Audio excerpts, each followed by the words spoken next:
In 1935, the city of Sydney, Australia had a shark attack problem. There had been 8 attacks in the last year alone, 6 of which had been fatal. And every time it happened, the local newspapers would write stories describing the scenes in graphic detail. They would call the sharks monsters and recount how they'd latched onto some poor teenager and shaken their body around like a rag doll. Certainly, these stories fueled the public's fear of sharks, but they also inspired fascination. People were amazed by the power and ferociousness of these creatures, and so they wanted to see them up close.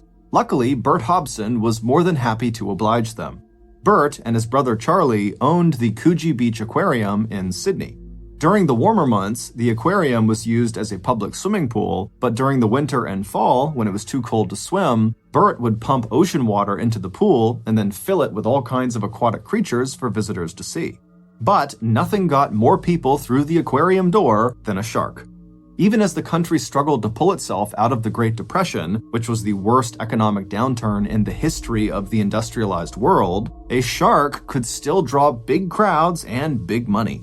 Over the last few years, Bert had managed to capture and exhibit more than 20 sharks, but the problem was none of the sharks lived very long. They typically died within just a few weeks of being in captivity. And so the Hobson brothers were always on the hunt for a new shark. This was especially true in April of 1935 because Coogee Beach was going to play host to a massive parade in honor of Anzac Day. Anzac Day is a national day of remembrance in Australia and New Zealand that primarily is about honoring fallen soldiers. Tens of thousands of people were scheduled to attend the event on April 25th, and Bert figured if he could catch a shark, the aquarium could capitalize on some of that holiday foot traffic. So, on the morning of April 18th, Bert headed out onto the water in his big fishing boat. The day before, he'd set some fishing lines about 1.5 miles from the beach and baited them with chunks of mackerel, hoping that when he returned, he'd find a shark tangled up in his lines. And Bert would not be disappointed. That day, when he checked the lines, there was this massive 14.5-foot-long tiger shark ensnared in his trap. Even more exciting for Bert was the shark was exhausted and not trying to put up a fight. It had clearly spent the night before struggling to free itself, and now it just didn't have the energy to resist Bert reeling it in. So Bert grabbed the lines and attached them to his boat, and then he towed the shark back to the aquarium where it was put into the pool.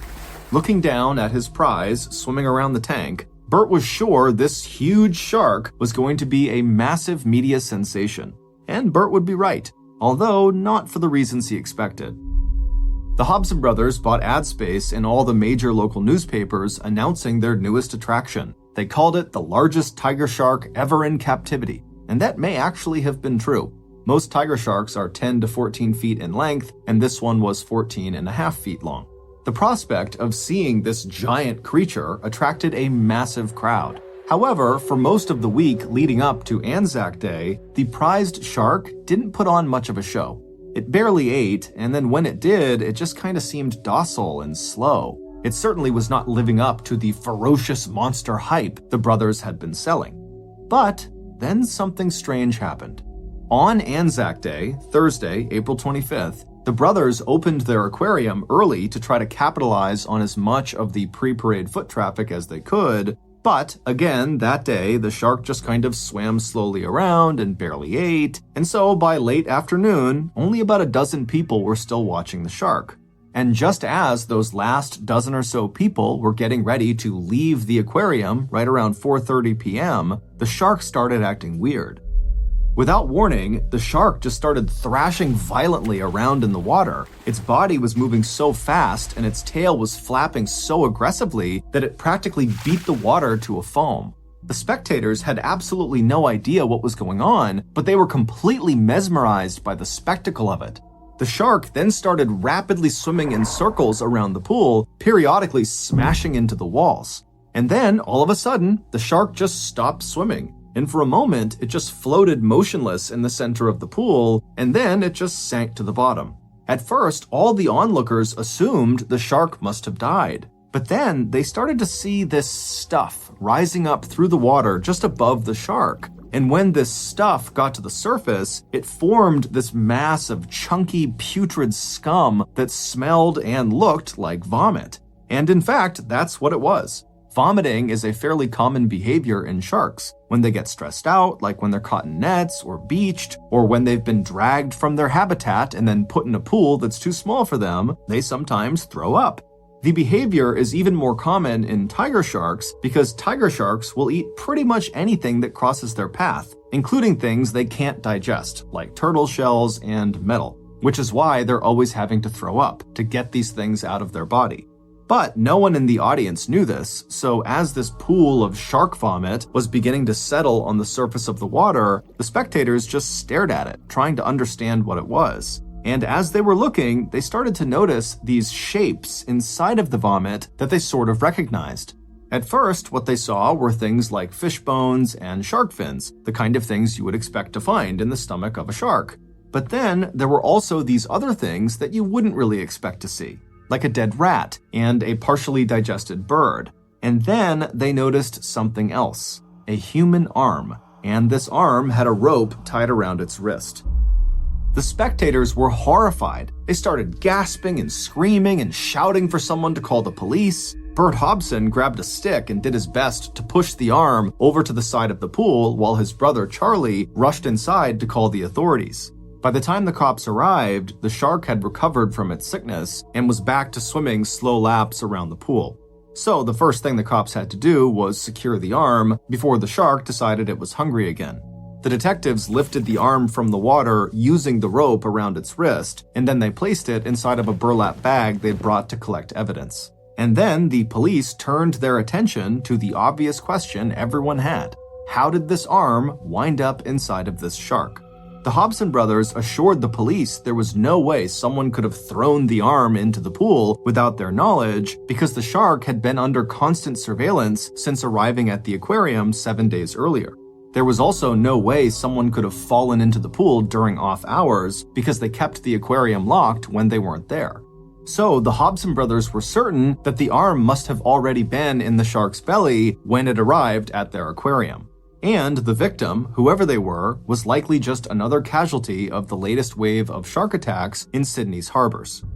But the police weren't so sure about that theory, at least not the part about a random shark attack. To them, the rope tied around the arm's wrist seemed to suggest something more intentional, possibly murder or maybe suicide. They didn't know, but something seemed off. But regardless, the police knew their first order of business was just identifying the owner of the arm so that their family could be notified about their death. Now, in 1935, under normal circumstances, trying to figure out whose arm this was would be nearly impossible because DNA had not been discovered yet. And so all investigators could do was just look at the arm and see if there were any features on it that could lead to the owner. And in this case, there were. The first thing they noticed was that the arm was in shockingly good condition. In fact, there appeared to be hardly any signs of digestion at all, which was surprising considering how long it must have been in the shark's stomach. So before the police even left the aquarium, they called a fingerprinting specialist who drove out to the site and then cut and peeled the skin off the fingertips for later analysis. The second thing the police noticed was a tattoo on the inner forearm. It was an illustration of two boxers facing off as if they were in the ring. Their bodies and gloves were drawn in blue ink, and their boxing shorts were colored red. The design was unique enough that police felt hopeful a friend or family member might recognize it just from a written description in the newspaper. But when the police drove over to the morgue to have the arm analyzed further, what they would learn there would ensure that all the newspapers in the state would be running much more than just a written description of that tattoo. At the morgue, the local medical officer became instantly fixated on the question of how the arm had come to be removed from the owner's body. Up to that point, everyone, including most of the police, assumed the shark had just bitten the arm off. But to the medical officer, the arm did not look like it had been bitten off at all. There were none of the ragged tears or bite marks like you'd expect to see with a shark attack. Instead, the arm appeared to have been cut from the body with surgical precision, most likely with a knife, which meant this death was likely not the result of a shark attack. In all likelihood, it was a murder by a person, and then after this guy was killed, the shark was either fed the body part, or after the parts were dumped into the water, the shark happened to find the arm and ate it. This new twist on the case created an instant media frenzy. Newspapers all over the country ran stories about this strange situation with the shark arm in Sydney. And a bunch of those papers actually ran a photo of the tattoo, along with instructions for readers to contact the authorities if they recognized it. And someone did. On April 28th, just 3 days after the scene at the aquarium, police received a call from a guy saying he'd seen the photo of the tattoo in the paper and he knew who the arm belonged to. Without a doubt, the guy said, that arm belongs to my older brother, Jim Smith. To most of the police at the precinct, the name Jim Smith meant nothing. But for Detective Frank Matthews, the man who would be leading the so-called shark arm case, hearing the name Jim Smith would completely change the way he was thinking about the investigation ahead of him. Because Matthews knew that Jim could not have been just a random victim. About a year earlier, Jim had become a secret police informant. It started with an insurance fraud scheme gone wrong. Some wealthy men had bought a yacht called the Pathfinder, and then they over-insured it. They then hired Jim to be the captain of the Pathfinder, and his job was to drive and maintain the boat, and then, at an appointed date and time, sink it.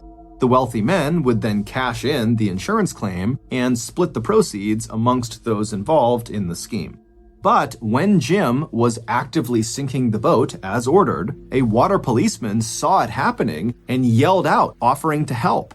But Jim panicked and just pretended not to hear the police officer, allowing the boat to continue to sink. And so later on, when the wealthy men tried to file their insurance claim on the boat, that water policeman remembered that strange encounter with Jim, and before long, the insurance claim was flagged for fraud.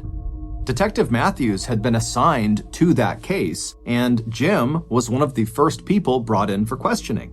But as soon as they started talking, Jim broke down completely and told the detective everything. In exchange for immunity, Jim promised to supply Detective Matthews with information on Sydney's vast criminal underworld. This was an extremely dangerous trade for Jim to make. Because of the massive financial fallout caused by the Great Depression, desperation had driven many otherwise law-abiding Sydney residents to participate in some capacity in this criminal underworld. And people like Jim, who snitched to the police, threatened their livelihood. So, when Detective Matthews heard that the shark arm victim was Jim Smith, he assumed that someone must have found out that Jim was a police informant and they had had him killed to shut him up. But the detective didn't reveal any of this to Jim's brother when they spoke. He simply asked the brother to come down to the station and give a formal statement, which he agreed to do. The next morning, Jim's brother arrived at the police station, and with him was Jim's wife. She fought back tears as she told police it had been more than 10 days since she or anyone else had seen Jim.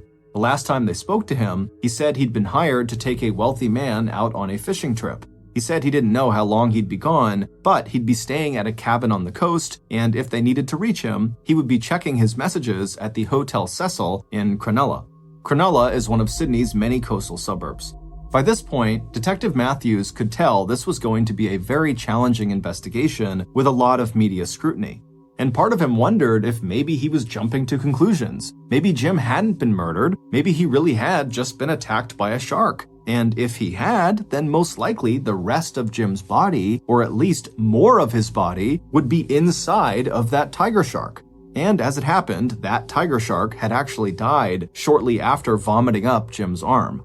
And so Detective Matthews went to the dock where the shark's body was being held by a fish oil merchant, and there he watched as the giant fish was cut open and nothing but fish parts fell out of it.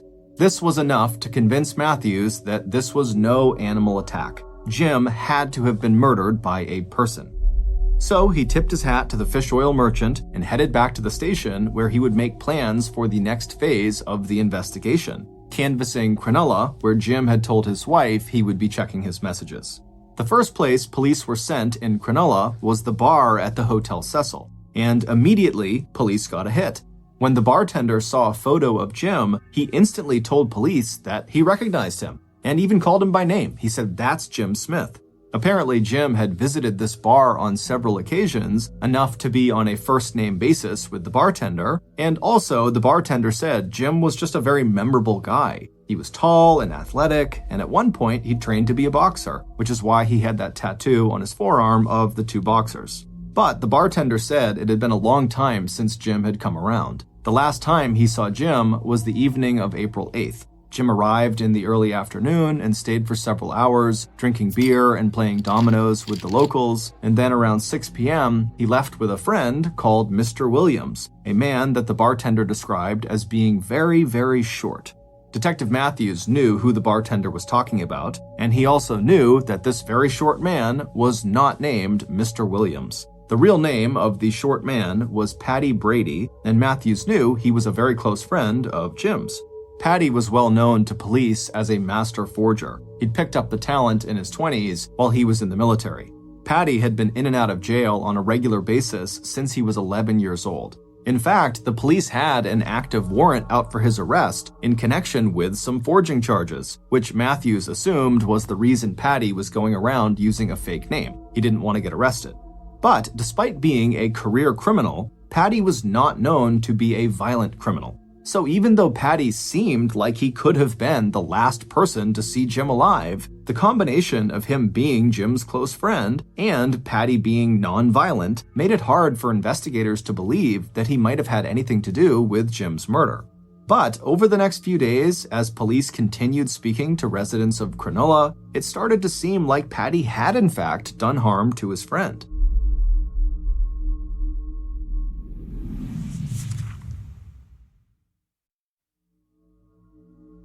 The information police gathered in Cronulla led them to a cottage on the water in Cronulla, and this cottage was being rented by Paddy. And apparently, on April 8th, after Jim and Paddy had left the Hotel Cecil, the pair had traveled by boat to this cottage and gone inside together, but the next day, only Paddy came out, and after that, no one heard from Jim again. Initially, police couldn't think of a good reason why Paddy might want to kill his friend, but when Matthews followed up on where Paddy went on April 9th, so the morning after he and Jim had gone into the cottage together, a theory started to form in Matthews' head. Matthews learned that on the morning of April 9th, Paddy left the cottage and headed for a taxi depot. The driver of the taxi told police that Paddy looked disheveled and totally out of it. Paddy asked the driver to take him to McMahon's Point, a wealthy community on Sydney's North Shore. The driver dropped Paddy off outside of this large fancy house right above the water, and he watched Paddy go inside. Paddy would stay in the house for about 40 minutes, and then he would call another cab to come pick him up and drive him back to Cronulla. Some of the detectives wondered who a guy like Paddy would be visiting in a fancy place like McMahon's Point, but Detective Matthews knew exactly which house the driver was talking about, and he knew exactly who lived there. The house belonged to a well-known businessman named Reginald Holmes. Back in the 1850s, Holmes's father was considered to be the best boat builder in Sydney. He built luxury yachts and speedboats, and he made an absolute fortune selling them. And then, when he retired, he handed the whole boating empire over to his oldest son, Reginald. For decades, the Holmes family lived like royalty in Sydney Harbor. But then the Great Depression hit, and Holmes's yacht building business, like all other luxury businesses, went downhill fast. So, to maintain his luxury lifestyle and preserve the prestige of his name, Reginald Holmes had found other ways of making money. Mostly, he used his boats to facilitate drug smuggling off the coast of Sydney Harbor. Many people were involved, but hardly anyone ever got in trouble for it because at the time, there were only 2 cops in Sydney assigned to drug cases. But the thing that put Holmes on Matthews' radar was the sinking of the Pathfinder. Remember how Jim became an informant after a couple of wealthy men hired him to sink their yacht, the Pathfinder? Well, Detective Matthews had recently discovered that Reginald Holmes and his close friend Albert Stannard were those 2 wealthy men. The only reason Matthews had not pursued charges against them was that they had withdrawn their insurance claim after he had started investigating them. At this point, the police felt nearly certain that Holmes had to be involved somehow in Jim's death. There were just too many coincidences. But they didn't have enough evidence to actually charge Holmes with anything. So instead, they went after Paddy. At 6:30 p.m. on May 16th, police arrested Paddy at his home and drove him back to the precinct where he was subjected to more than 6 hours of questioning. But in all that time, Patty skirted every one of the investigators' questions and barely broke a sweat. Unlike Jim, Patty was a career criminal who lived by a sort of code of honor, meaning he would never snitch. But Patty also realized that he was facing murder charges, which meant he could be facing the death penalty if he was convicted. So, eventually, Patty's code kind of eroded, and he made a calculated decision. If he was going to be forced to take the fall for Jim's death, he was going to make sure that Holmes went down with him. Patty told police in an official statement that he'd first met Holmes about a year earlier, back when Jim had been hired to be the captain of the Pathfinder. But after that big insurance scam failed with the Pathfinder, Patty said that Jim was left without any money because he didn't get paid for the scam. And so he and Patty came up with a new scam and presented it to Holmes. The idea was to forge checks from Holmes's wealthier clients in amounts so small that the clients wouldn't notice. Holmes would supply the checks, Patty would forge the signatures, and Jim would cash the checks from his account. And then all three men would split the profits. It's unclear why someone like Reginald Holmes would sign up for such a high-risk, low-reward kind of scam, but reading between the lines in Patty's statement, Detective Matthews considered the possibility that perhaps Jim was angry about not getting paid for the Pathfinder job, and he might have told Holmes that if he didn't cooperate with he and Patty's forging scam, that Jim would go to police about Holmes's role in the Pathfinder insurance scam. Whatever the motivation was, Holmes agreed to participate with Patty and Jim. And for a long time, their scam worked, and the three men made some nice money. Eventually, though, Jim and Patty got greedy and decided they wanted to level up the scam operation. They wanted to forge a check for a whopping £620, which, for reference, would be worth more than £11,000 today when adjusted for inflation. Holmes agreed and produced the check, and in the week leading up to Jim's disappearance, Patty visited Holmes's house many times to practice forging the signature. In fact, according to Patty's statement, that was why he visited Holmes on the morning of April 9th. But when it came to the death of his friend Jim Smith, Patty said he didn't know anything. He said that when he left the cabin that morning on April 9th to go to Holmes's house, Jim was alive and well. The police weren't sure if they believed Patty's version of events, but his statement gave them what they needed to go after Holmes. So the next morning, Holmes was brought in for questioning. Holmes was only 44 years old and he'd lived a life of immense privilege, but when he walked into the police station on May 17th, he seemed much older and more frail than a 44-year-old should be. There were rumors that after the Pathfinder scam had failed, Holmes had had a nervous breakdown and he had begun self-medicating with alcohol and cocaine. The police presented Holmes with a copy of Patty's statement, but after Holmes read it, he denied every word. Not only did he claim to have no idea what Patty was talking about in the statement, Holmes told police that he didn't even know who Patty was, and he certainly had never visited Holmes's house. Obviously, the police knew this was a lie. But Holmes was a powerful person with powerful lawyers, and for the time being, the police could not force him to talk. Instead, they made another move against Patty. On Sunday, May 19th, the news hit the papers. Patty was officially being charged with the murder of Jim Smith. There would be a public trial, which meant if Patty stuck to his story, Holmes would be compelled to testify in front of the press about both his shady business dealings and the death of Jim Smith.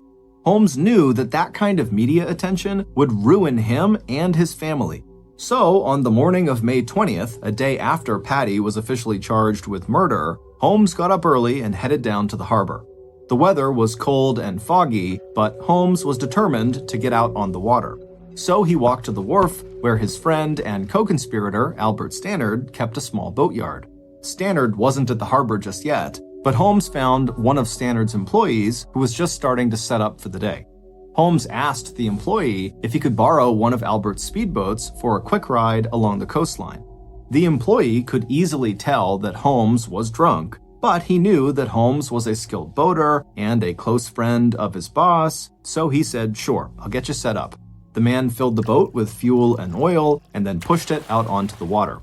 Holmes climbed in, threw the boat into high gear, and sped away from the dock. It was only about 7:30 in the morning, and the ordinary people of Sydney were just beginning to board their commuter ferries across the harbor. But Holmes appeared to be on a mission. As he headed east toward open water, his eyes stared straight ahead. He pushed the boat to go faster and faster until tears were streaming out of his eyes. And then he abruptly cut the engine. As the boat gently rocked in the waves, Holmes found himself staring at a particular stretch of coastline, Piper Point, the most expensive suburb in all of Sydney. He thought about all the people he knew who lived there and imagined them reading the horrible headlines that were sure to be written about him during the upcoming trial. With his eyes looking straight ahead, Holmes reached into his coat pocket and pulled out a bottle of brandy. There wasn't much left in the bottle, but he gulped down the last of it and then threw the bottle over his shoulder. And then Holmes reached back into his pocket and pulled out a revolver. And there, within full view of the people who lived on Piper Point, Holmes pointed the gun at his forehead and pulled the trigger. The gun went off and the blast threw Holmes's body out of the boat and into the water. But, shockingly, he survived. The bullet hit the thickest part of his forehead, so instead of puncturing his skull, it just sort of flattened there against his forehead and then fell to the ground, leaving him with a giant flesh wound on his face. As soon as Holmes hit the water, he bobbed back to the surface like a cork, and for a second he just looked around wondering what happened while blood gushed from his forehead. Then he just swam back over to his boat and climbed inside. Meanwhile, the residents of Piper Point, who had actually seen the attempted suicide, began calling the police. The water police were dispatched to the area, and they raced towards the injured boater, but as soon as they got close to his boat, Holmes would just turn his boat around and speed away. This happened over and over again, with the water police trying to get close enough to help, and Holmes cutting the wheel sharply and rushing away from them at the last second. And even though Holmes periodically would pass out behind the wheel, either from blood loss or drunkenness or both, he still managed to evade the water police for more than 4 hours. Finally, Detective Matthews and his squad were notified of what was going on out on the water, and so they headed out in their own boat, and with the help of Holmes's own brother in another boat, they were able to finally jump on board of Holmes's craft and tackle him and pull the keys out of his ignition. Holmes was taken back to shore and sent immediately to the hospital, and then 5 days later, when Holmes was finally healthy enough, he told detectives he was ready to talk. Holmes told police that Patty had been blackmailing him for months, threatening to reveal what he knew about the Pathfinder insurance scam if Holmes didn't pay him. But then, on the morning of April 9th, the morning after Jim was last seen at the cottage with Patty, Patty had come to Holmes's house looking disheveled and carrying a big brown leather bag. Patty told Holmes that he'd been with Jim at the cottage the night before, but they'd gotten into a fight that ended with Jim getting killed. So Patty had loaded Jim's body into a tin trunk he found at the cottage and disposed of it by dumping it into the water. But apparently, not all of Jim's body had fit inside of that tin trunk. Holmes said that at that point, Patty reached into this brown leather bag he had with him, and he pulled out Jim's arm, holding it by a rope that he had tied around the wrist. Holmes said this scared him so badly that he immediately decided to just do whatever Patty wanted in fear that Patty might kill him too. And so from that point onward, whenever Patty called to ask for money, Holmes would give it to him. To the police handling the interrogation, Holmes seemed genuinely afraid as he spoke. He chain-smoked and his hands shook when he signed his statement, but it was impossible to tell if he was afraid of Patty or of the stain this case was going to leave on his reputation. In any case, the majority of the details in his story lined up with what the police had uncovered in their investigation. So they asked Holmes if he would be willing to testify that Patty killed Jim and disposed of Jim's body, and Holmes said he would. Now, not all of the detectives believed that Patty was guilty. The idea that this tiny guy could have killed this huge athletic guy, Jim, who had literally been at one point a professional fighter, seemed totally implausible. But with all the media attention on this case, the police were facing an immense amount of pressure to just close it. And since they still couldn't find Jim's body, Holmes' story was their best shot at closing the case. Before Holmes left the station, the detectives asked him if he wanted police protection, but Holmes declined. Before Patty could officially be indicted for murder, the police would have to present their evidence to the coroner. In cases where a wrongful death is suspected, it is the coroner's job to determine the cause of death and who may have been responsible. On May 30th, the lead detectives were called to the office of the coroner to present all of the information they had uncovered in the case of Jim Smith's death. But after presenting all their evidence, the coroner told them that there was not yet enough information to determine how Jim Smith had died, and so they would have to have an inquest. An inquest is a judicial inquiry to ascertain the facts relating to an incident, such as a death. The date for the inquest was set for June 12th, which meant detectives had just 2 weeks to prepare all of their evidence and just 2 weeks to hopefully finally find Jim's body. But at the end of those 2 weeks, despite searching the water extensively, police did not locate Jim's body, which meant pretty much their entire case against Patty would rest on the testimony of Reginald Holmes, a man who just weeks earlier had publicly demonstrated that he was both dangerous and mentally unstable. And as the days until the inquest ticked by, Holmes's mental health only seemed to worsen.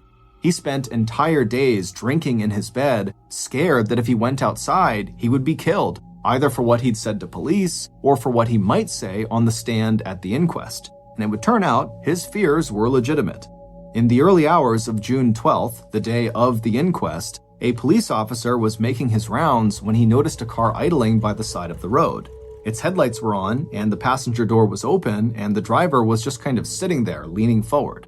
June is wintertime in Australia, and in a coastal city like Sydney, the wind that sweeps in from the harbor can be extremely cold. And so worried something was wrong because this guy's door is open, the patrolman quickly got out of his car and he hustled over to the idling car to see what was happening. The patrolman came around to the open passenger door and shined a flashlight on the driver. And right away, he saw the driver was covered in blood and had been shot several times on the left side of their body. By the time the sun came out and people started gathering outside the courtroom for the inquest, the story had already hit the papers. Reginald Holmes had been murdered, only 7 hours before he was scheduled to testify at the inquest.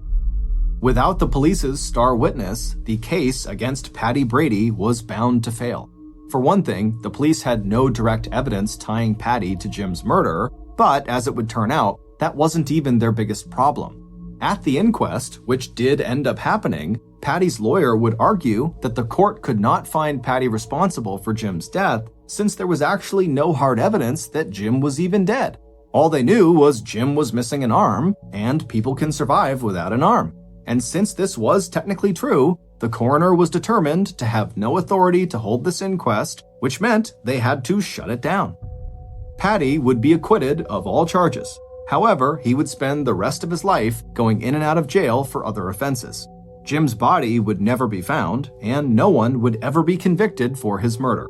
Nor would anyone ever be convicted for the murder of Reginald Holmes. Although some people believe Holmes's murder was orchestrated by his old friend and co-conspirator Albert Stannard, either to help his family collect on one of his many life insurance policies, or to avoid him ruining both of their reputations by testifying at the inquest that would implicate both of them. Many people in Sydney considered these outcomes to be a huge miscarriage of justice and a total failure on the part of the police. But many other people in Sydney were quietly relieved that the people involved in this very bizarre shark arm case took their secrets of Sydney's underworld with them to the grave. By the summer of 2007, Chris had been working as a park ranger in southeastern Pennsylvania for a number of years, and by and large, he enjoyed his occupation. Some of the time he got to do what he loved, which was hiking in the forest. And some of the time it required doing something he hated, which was office work that usually required staying late at night. On one of those late nights in August of 2007, Chris's boss, Mike, said that he needed to leave the office and go down the access road to this tool shed they had. He needed to get some equipment and bring it back up to the office for some reason, and he said he'd be back in about 15 minutes. As soon as Mike left, Chris decided, you know what, I'm going to take a break from my work and I'm going to step outside for a minute. Right in front of the office building was a little staff parking lot, and then about 50 meters beyond that was the edge of this really dense forest where the access road that Mike had just gone down to get to the tool shed basically split right through the middle and went straight out past the office. When Chris stepped outside to take his break, he sat down on the front steps that overlooked that parking lot and the access road, and he was just kind of looking out towards the forest, not thinking about what he was looking at, just kind of mindlessly sitting there, when all of a sudden he just started to feel like someone's watching me. And instinctively, he turned around to look back into the office, as if maybe someone was behind him, but he remembered that he and Mike were the only ones there that night, so no one's going to be behind him. And so he turned back around and he looked out at the parking lot and he didn't see any movement. And he looked down to the edge of the forest, which he could see because the moon was fairly bright that night. So the illumination was pretty good. And there was no movement against the tree line. There was no animals. There was no people. And Mike had not come back yet. So there's nothing going on in front of him. There's nothing going on behind him. But he just could not shake this feeling that someone was watching him. And so Chris, he's not easily spooked. He's used to being out in the forest in the daytime and at night. He's used to being at this office. A lot of times he worked at the office on his own at night. So he's used to this environment. And so he thought, you know what, I'm going to go look around. And so he walks down the steps and he walks into the parking lot and he begins looking behind some of the cars. There's only a handful in the lot. There's nothing in the lot. And he keeps walking till he's about 10 meters away from the edge of the forest. And he looks into the forest and it's too dark to see anything. And there's nothing out here. There's no movement. There's no animals. Mike is still not back yet. And so even though he could not shake this sense that someone is watching him, he felt like, you know what? I did my diligence and there's no one out here. So it's just got to be in my head. And so he decides he's going to go back inside. And so he turns around and he starts walking back up towards the office when all of a sudden he hears this whooshing sound come past his head. And he didn't know what it was, but it sounded like someone took a stick and threw it overhand. So it's spinning like a tomahawk as it passed by its head. And because the sound was so loud and he was already on edge about someone potentially watching him, that he actually dove as soon as he heard it and fell to the ground and scrambled around and looked at the tree line from where this thing came from, but there's no one there. And he scrambles to his feet and he's still looking around and he starts backpedaling towards the office with his eyes still on the forest. And his attention kind of shifts from the forest to what was just thrown at me. And he turns around and starts walking around looking for something on the ground, like a stick, to see if something really was thrown at him. But he can't find anything. He didn't do an exhaustive search. He didn't look under every single car, but an initial scan turned up nothing. And then he turns back to the forest and he doesn't see anything out there. And even though, again, he feels totally stressed out, like something's out here and I can't see it, he's like, am I going crazy? Did that really happen? Because I can't find this big stick that apparently flew past my head. So is this all happening in my head? But regardless, he's totally freaked out and he sprints back inside the office and locks every door. 20 minutes later, Mike comes blazing up the access road. He stops in front of the office and runs up the stairs. Chris goes over, unlocks the door, and he lets him in. And Chris is about to tell him about this crazy stick throwing incident, but he can tell Mike is really upset about something. Probably more upset about whatever happened to him than Chris is about this stick throwing thing. And so Chris tables his story. He locks the doors behind Mike and he turns to him and he says, "What's going on? What's wrong with you?" At first, Mike doesn't say anything. He just paces back and forth inside the office. And then finally, Chris calms him down and he gets him to explain what happened.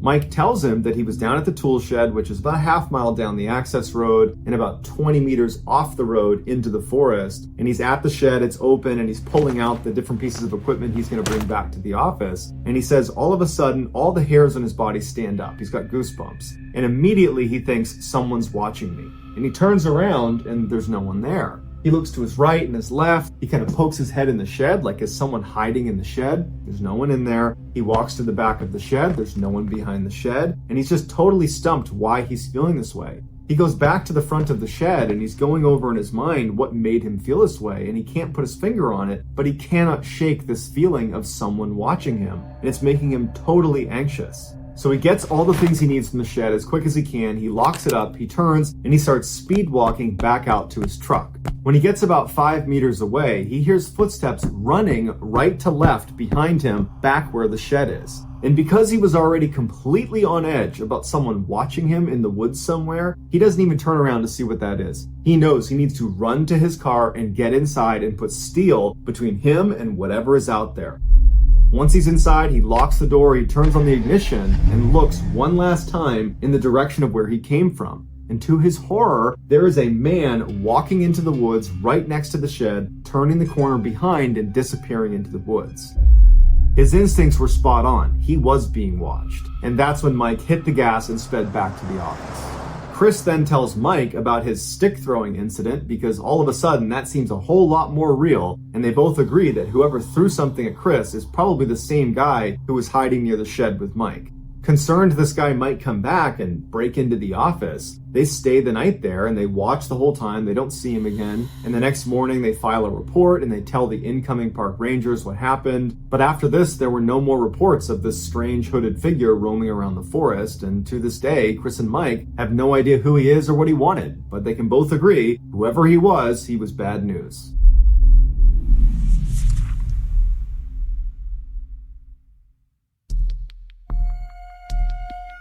Our next story is called Stalker.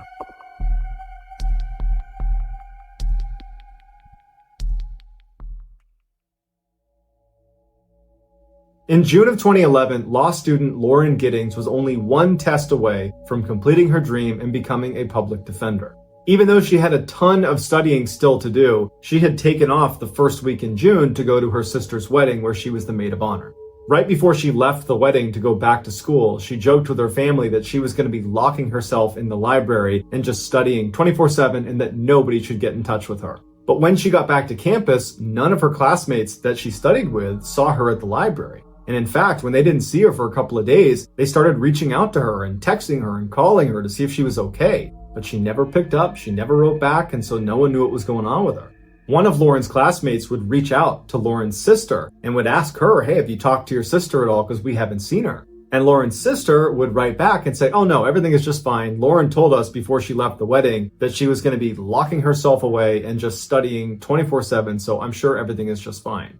But this classmate wasn't convinced because this felt very uncharacteristic of Lauren to not study at the library and then not to pick up any phone calls or text messages. So she would call the police and say, hey, can you please go check on Lauren's apartment because I think something's wrong. So a police officer goes over to Lauren's apartment and knocks on the door. Lauren doesn't answer. They try the door, it's locked. The officer goes outside and looks around the outside of her apartment. There's no broken windows. There's no obvious signs of a break-in. And so the officer leaves and says, I can't do anything else unless you guys file a missing person report.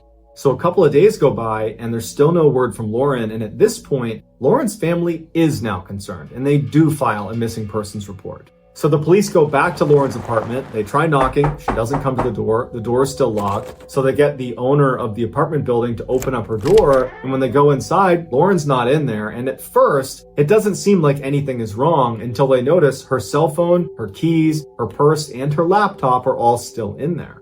This made the police think there could be something sinister happening here. And so they went to Lauren's friends and family and they asked, does she have any enemies? Does she have any reason to be fearful for her life?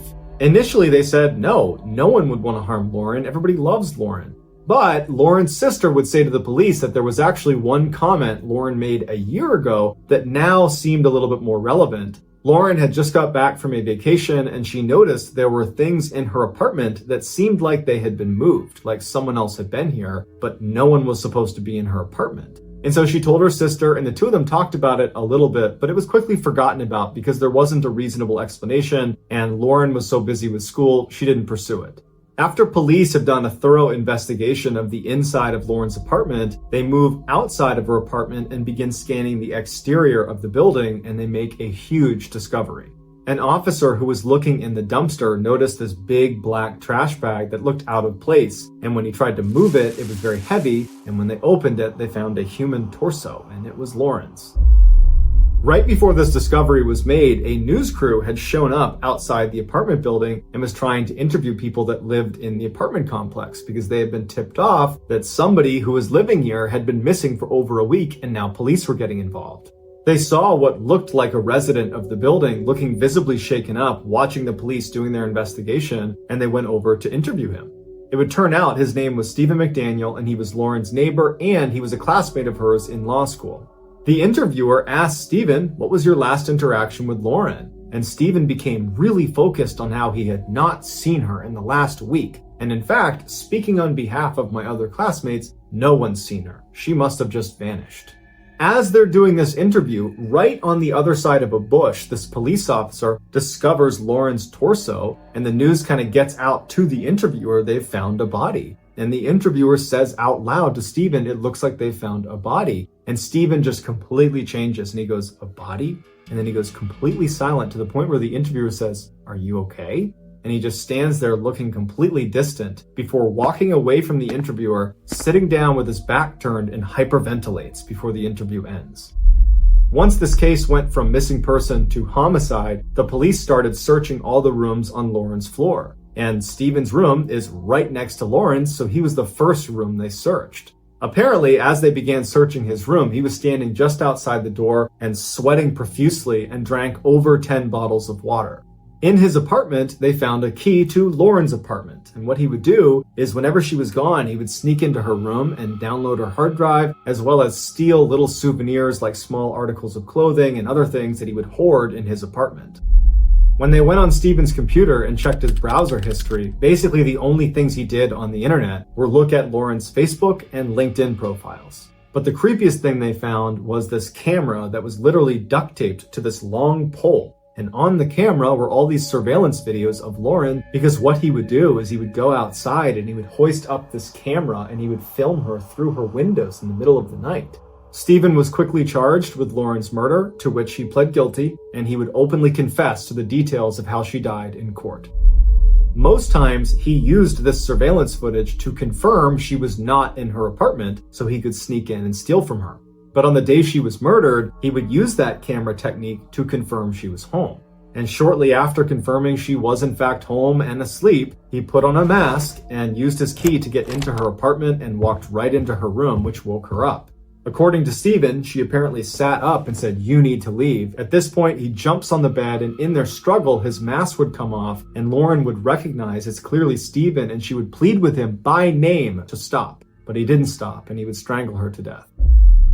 Afterwards, he dragged her into the bathroom and began cutting her up into fairly small pieces. Some of those pieces got flushed down the toilet. The others were put in bags, and only one of those bags was ever discovered, and that was the one of her torso. Stephen was ultimately given a life sentence.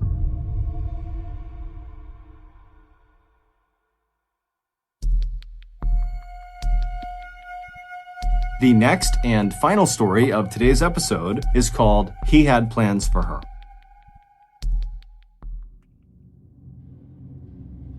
In 2014, a young woman named Jen was sitting in her sister's living room, looking out their back window where her son and her two nephews were playing. And as she's watching them, one of her nephews, named Harrison, walked over to this tree and began peeling the bark off of the tree.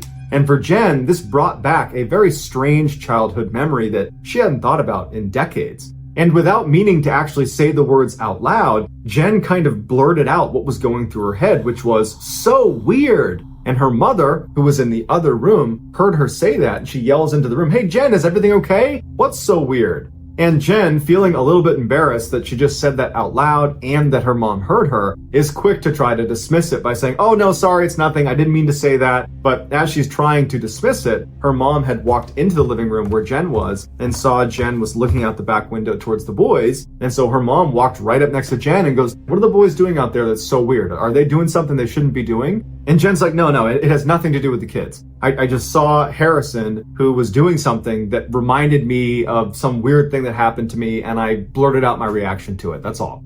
And Jen's mom looks at her and says, "Well, now you gotta tell me the memory, because I'm totally intrigued."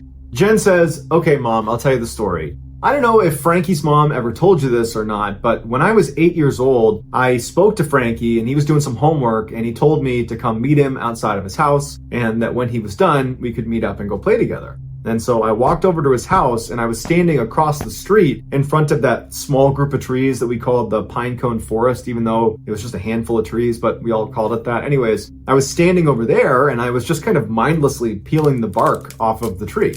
I don't even remember consciously deciding to do it. And so as I'm peeling the bark off the tree, watching Frankie's house, waiting for him to come outside, I notice to my right, there's this guy walking through the forest towards me. And I look at him and I've never seen him before. And before he got even within 10 feet of me, I could smell cigarettes. He reeked of cigarettes. And his teeth were very yellow. He's missing a number of teeth. And I noticed right away when I looked at his hands, I don't know why I was looking at his hands, but I looked at his hands and he had these pointy yellow fingernails that almost looked like he was intentionally growing them out to be long and jagged. And he comes walking up to me and stops completely in my personal space. And instead of looking at me, he looks at the spot on the tree where I had been peeling the bark off. and he's literally like 1 foot away from me, so close that I had to lean back because I didn't want to be rude and run away. So I'm leaning back to avoid being right next to this guy, and all I can smell is cigarette smoke. And he turns from the tree to me and he goes, "What do you think you're doing?"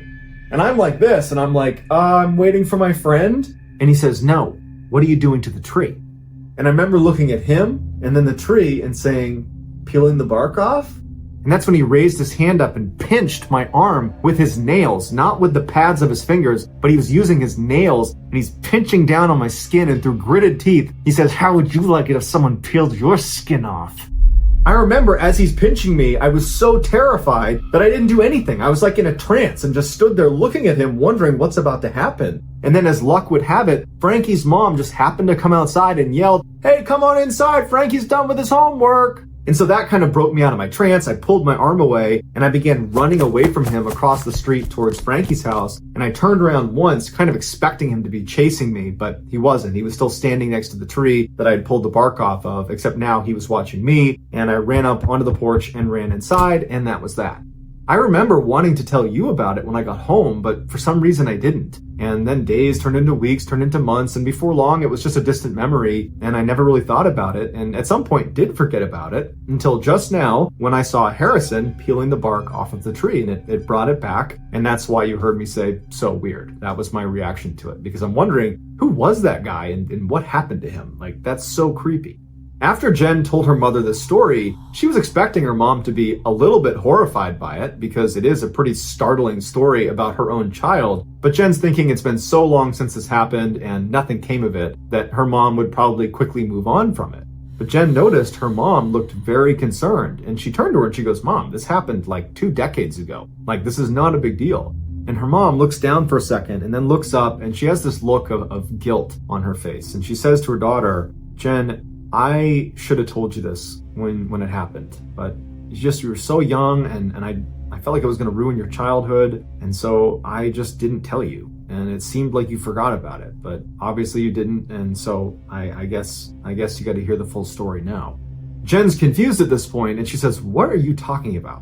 And her mother, who now looked really uncomfortable, she's touching her face, and she looks very anxious, she says to Jen, "It's time you learned who that man really was." Before Jen could ask any more questions, her mom just says, "Honey, just sit down and I will explain everything to you."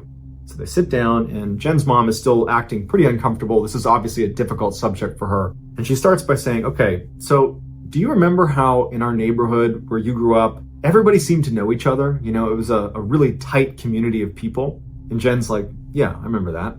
And her mom was like, "Well, because of that, it made it really easy to spot people that were, outsiders, that didn't live in the neighborhood. And so if a car came down the street and I didn't recognize it, I would find myself looking out the window and watching the car to see where it was going, because there's no reason to be in this neighborhood unless you're a visitor or you live here." And so I was in the habit of people watching anybody that showed up that I didn't recognize. And I know a bunch of the other mothers in the neighborhood did the same thing, one of them being Frankie's mom.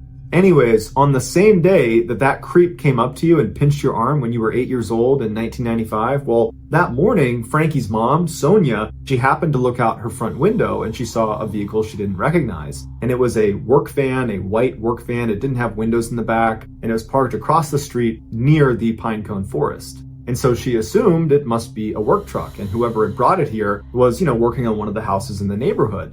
But where it was parked, it was not close to any one particular house. And there was lots of places you could have parked on the street. So it seemed odd, if you're going to be doing work on a house, that you wouldn't just park in front of the house. Like, why would you park, inconveniently farther away in front of this random forest? And so that got her thinking that something's up with this van. But she didn't think it was bad. She just was trying to make sense of it.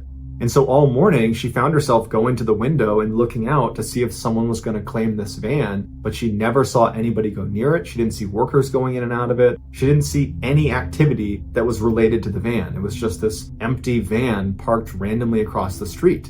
And by the afternoon, when still no one had claimed this vehicle, she was getting ready to call the police.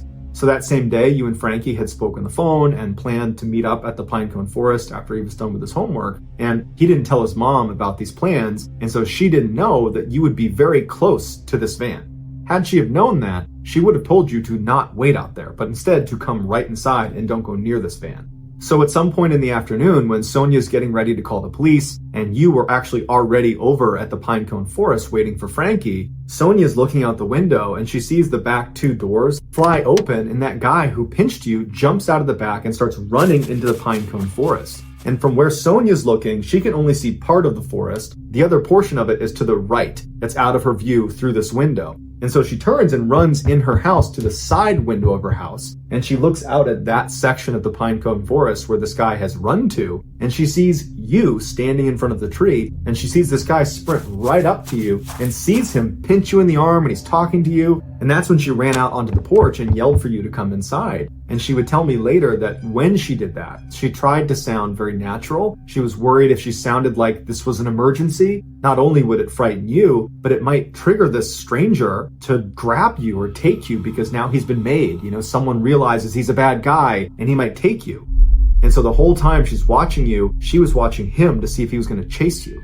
And so when you came inside, she did her best to be totally calm and told you to go play with Frankie. And as soon as you were out of the room, she ran around the house and locked all the doors, all the windows, and then called me. And we decided it made sense to call the police. Even though you were safely in the house, we didn't know who this guy was, and it seemed like he was intentionally targeting you, like he was waiting for you the whole time. And so Sonia calls the police, and a police cruiser was sent over to our neighborhood, and they quickly found the white van that matched the description. They pull up next to it and they walk to the driver's side, and sitting inside the car is a man that matches the description of what Sonia gave. And he's acting really weird. He looked like he was on drugs, or maybe he was drunk, or something was wrong with him. Something was off about him. And so the officers had him step out of the car, and they searched his car, and in the front 2 seats, there was nothing but cigarette butts and trash. And there was a partitioned wall between the front 2 seats and the back workspace of the van. They went around to the back of the van, and they see this guy has screwed a latch onto the back of the 2 doors right across the middle, and there's a padlock through it. So there's an additional lock on this back door. Clearly, he doesn't want anybody getting in the back of this thing.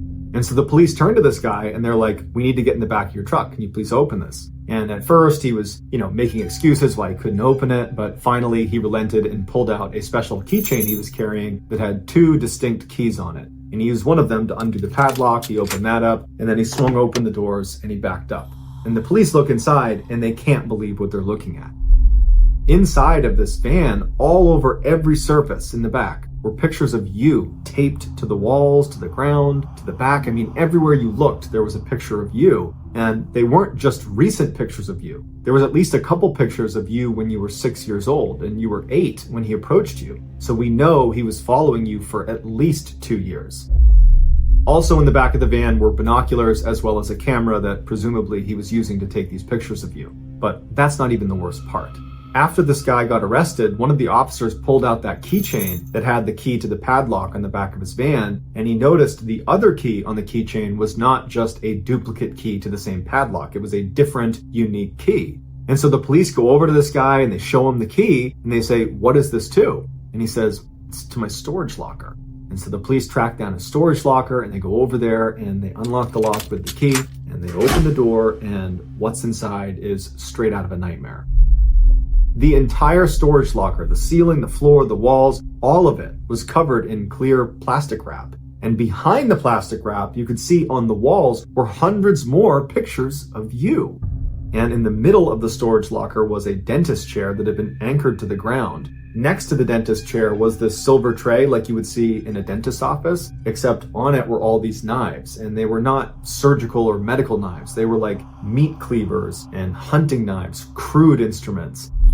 And then next to that, on a table, was an anatomy book where he had used printouts of you to bookmark different parts of the book that he was taking notes on and highlighting, all of which had to do with the female anatomy. In the back of the locker was a rotted mattress that was just sitting on the ground, and anchored in the back on the wall were chains with handcuffs extending off of them. And then next to the bed were dozens of empty 5-gallon drums.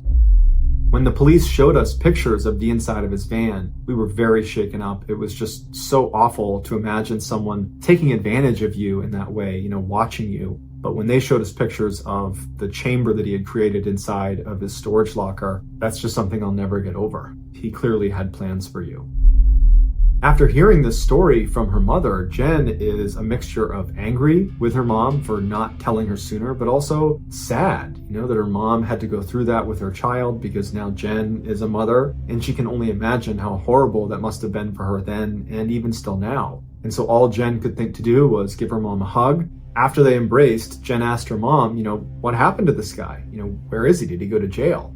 And her mom told her that he had confessed to stalking Jen, and he confessed that everything they found in the storage locker in his van was his, and that he understood the implications, but he never gave his real motives for it or really what his intentions were. He was ultimately put into a high-security mental institution for the criminally insane, and her mom said she has no idea if he's still alive or if he's been transferred, but that was the last she knew about him. And so Jen wound up doing some homework and figured out where he was being held, and she asked to have a meeting with him because she wanted to ask him to his face, what were you planning to do to me? I want to know why you did this. And he agreed to take this meeting, but the day before they were supposed to have it, he took his own life. And so Jen doesn't know if that was brought on by their impending meeting. It certainly seems likely, but unfortunately, that's it. She doesn't get any more answers, and it will end with a big question mark of what was he going to do to me and why?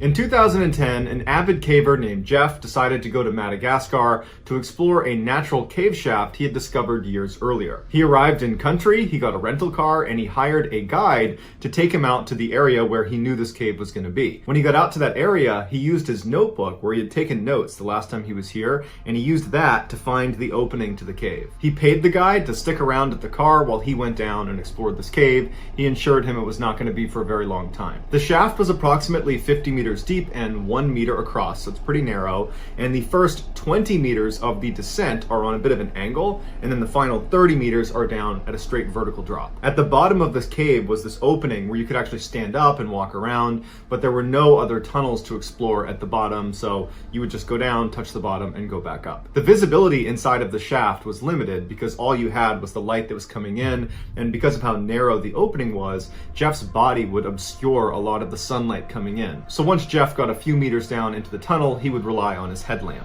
So Jeff enters the cave and he makes his way down to the 20-meter mark. So that's where the tunnel goes from being on an angle to being straight. And he's about to make that final descent down that final 30 meters when he notices something out of the corner of his eye. And he focuses his light on the side of the shaft and he sees thousands of black widow spiders trying to escape the light. They're scattering all over the walls. And he looks around him and he realizes from his position down on the vertical section of the shaft is covered in black widow spiders. As much as Jeff wanted to stop right there and go right back up to the surface, he couldn't. In order to go back up this line that he was rappelling down on, he needed technical gear. And his technical gear was packed in his backpack, and it would just be totally unsafe trying to fish it out of his bag. And so he would have to descend the final 30 meters to the bottom, then take his pack off, get the gear out, and go back up. So Jeff took a deep breath, and he began his slow, awful descent into this cave filled with spiders. And periodically, as he would bump into the wall, he'd hear them scatter all over the walls, and then he saw them climbing on his sleeves, and he'd have to brush them off his sleeves. He saw them on the rope, he's trying to brush them off. He finally gets to the bottom, and he can hear the spiders on the wall just crawling all over the place. He takes his bag off, and it's covered in spiders. He opens it up, spiders crawl out of his bag. He carefully reaches in and pulls out his technical gear. He throws it up and he begins making his way back up. And the whole time he's just brushing spiders off of him. Once he gets to the surface, the first thing he does is he strips all of his clothing off to get all the spiders off of his clothing. He takes his bag, dumps it out, more spiders are in there. After he finally brushes all the spiders off, he redresses and gets in the car. And you can only imagine what the guide was thinking as he's watching this guy, this foreigner, taking his clothes off after being in this cave. But luckily, he doesn't get bit. He gets in the car with the guide and they start heading back towards the city.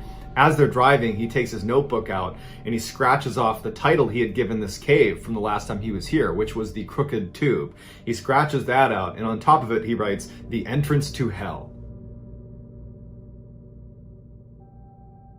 In 2006, a 14-year-old boy named Evan lived on a farm in North Carolina. This was not a typical farm with animals and crops. It was a pine tree harvestry. Pine needles are a big landscaping commodity, and Evan and his family made their living baling pine straw every year. As such, their main living house on the farm was situated right in the middle of 550 acres of perfectly lined up pine trees. They did not have any neighbors nearby, and there was only one road that led into the property, which from the main house, they could look out and basically see through the rows of trees all the way to the beginning of this road, which meant any visitors were really easy to spot. The main house was built on a very slight hill, which meant one side of the house was effectively built on stilts to compensate for the angle. And on that side of the house, on the first floor, was the living room. So anyone who was in the living room looking out the window, they'd basically need to look at a downward angle to see the ground. It would actually seem like you were on the second floor, but really you're on the first floor. The window in the living room was very unique. It stretched almost the entire length of the room, so almost 50 feet across. And at night, you could see animals darting between the different trees because you could see down the rows.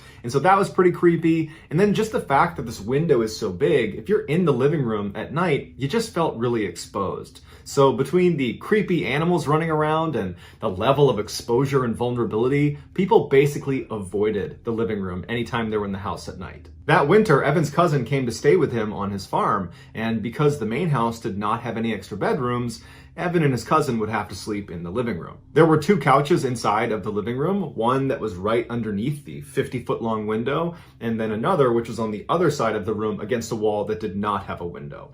And so Evan would be sleeping on the couch right under the window, and his cousin would be sleeping on the other couch. The first night Evan's cousin was there, they put this big sheet up over the window, but it only blocked like 75% of the window. The two flanks of the window were still exposed, but where the couches were lined up, they were kind of blocked by this sheet, so it gave them a little bit of privacy. After goofing around for a while, the boys finally fell asleep around midnight, and then they woke up a couple hours later because they heard Evan's dogs barking way off in the pine trees. Now, Evan was used to his dogs running around the property and barking at other smaller animals, and so just them barking was not necessarily a red flag. But the barking persisted to the point where Evan's cousin got up off the couch, moved across the room to the opening of the window that was not covered by the sheet at the foot of where Evan was sleeping. Now, Evan was still laying on the couch. He was not going to get up and look out the window, so he's looking down at his cousin, kind of looking at his face to get some sort of a read on what he's seeing. And he notices his cousin has this really perplexed look on his face, like he's squinting his eyes and trying to make sense of what he's looking at. And so Evan looks at him and says, "Hey, what's going on? What do you see?" And his cousin's like, "I don't know if my mind's playing tricks on me or not, but I'm pretty sure I see people out there." At this, Evan jumps off the couch and runs over and butts up right next to his cousin so he can look out the window too. And he's scanning out amongst the rows of trees because there's just a mile of pine trees. And the first thing he notices is the moon is very bright that night. So there's good illumination, and there was a light snow covering on the ground, which really added to the illumination. He's looking out maybe 100 meters when he sees someone's leg extend from behind one of the pine trees as if they're stepping into the space between a pine tree column. And he's staring at it, and he can't believe he's even seeing anyone walking around this area because he didn't see anybody come in on the road and they have no neighbors. And so he's looking, and then a body follows the leg. A person walks from one row to the next. This tall, dark figure just walks calm as can be between the two pine trees. And Evan just grabs his cousin and he's like, "Did you just see that?" And his cousin's like, "Yeah, I saw that." And so they continue to look in the direction of where this person crossed the path. And after a couple of minutes, they see another leg now emerging, going the other way, back towards where that first person had come from. So the leg kind of extends into this gap, and then this tall figure walks across into the next row, except now, instead of going just directly across, it looks like they're moving at an angle closer to the main house property. The boys look at each other and they don't know what to do, so they just keep looking out the window in stunned silence. And as they're looking, they see this person emerge again, except now they're not 100 meters away, they're like 20 meters away. They don't know how they were able to move that quickly without being seen. And this time when the leg comes out from behind the pine tree, instead of walking across the gap, it stops right in the middle, and it turns and it looks directly at the boys in the window and then begins running toward them. The boys practically fall over trying to get away from the window. Evan's yelling for his father upstairs, and the boys instinctively just start running around the house, locking every door, shutting every window. And as they're going from door to door, the anxiety is growing and growing because they think, if I don't get there fast enough, this person who is running towards the property is going to come barging through that door. And so at every door, their anxiety is through the roof, but they manage to shut everything. Everything is locked right as Evan's father comes charging down the stairs. He's got his gun in hand and he's like, what's going on? And they say, there's someone out in our property. Their dad charges out the front door. The front door is not on the same wall as the living room. It's on the side of the house. So once he goes outside, he's going to need to turn to the right to look out in the direction they were describing. He bombs outside, he stays on the porch, and he starts yelling at whoever's out there that if you come over here, I'm going to shoot you, get the F away from here. And then there's silence. And the boys are waiting, they're looking around, they're checking the window. They don't see anything. The dad comes back inside, he shut and locks the door, and he tells Evan, keep an eye out. If you see him again, you let me know. Evan would reflect on this experience later on and say, we really should have called 911 at that point. But as a kid, I just understood that that's the way my family did business. We kind of took care of ourselves.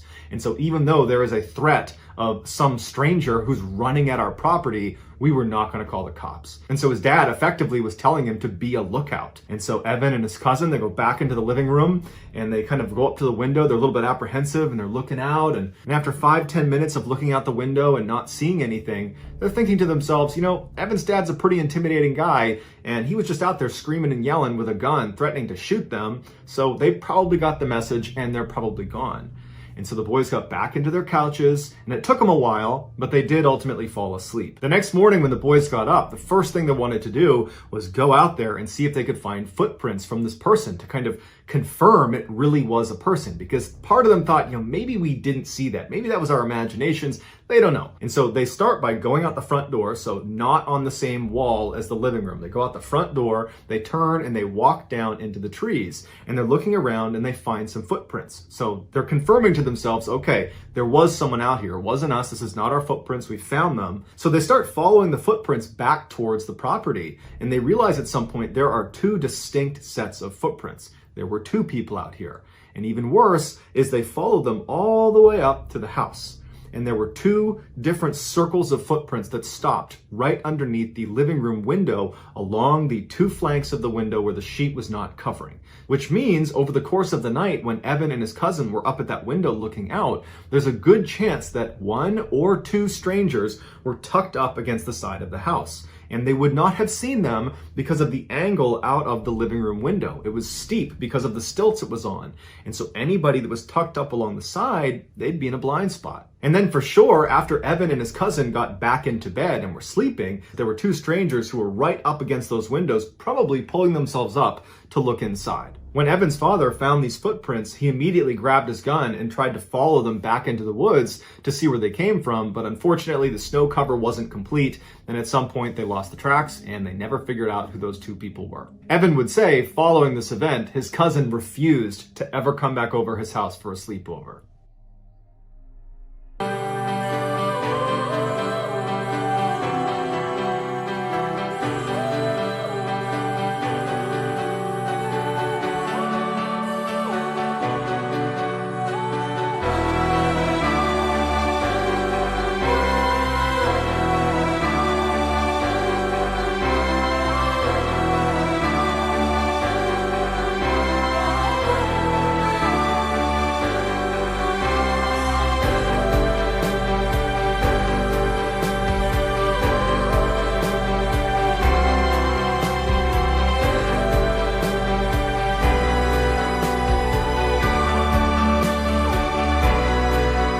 Thank you for listening to the MrBallen's podcast. If you got something out of this episode and you haven't done this already, the next time the Amazon Music follow button invites you over to their house for dinner, bring your trash with you and secretly hide it around their home. This podcast airs every Monday and Thursday morning, but in the meantime, you can always watch one of the hundreds of stories we have posted on our main YouTube channel, which is just called MrBallen's. Consider donating to our charity. It's called the MrBallen's Foundation, and it provides support to victims of violent crime as well as their families. Monthly donors to the MrBallen's Foundation Honor Them Society will receive free gifts and exclusive invites to special live events.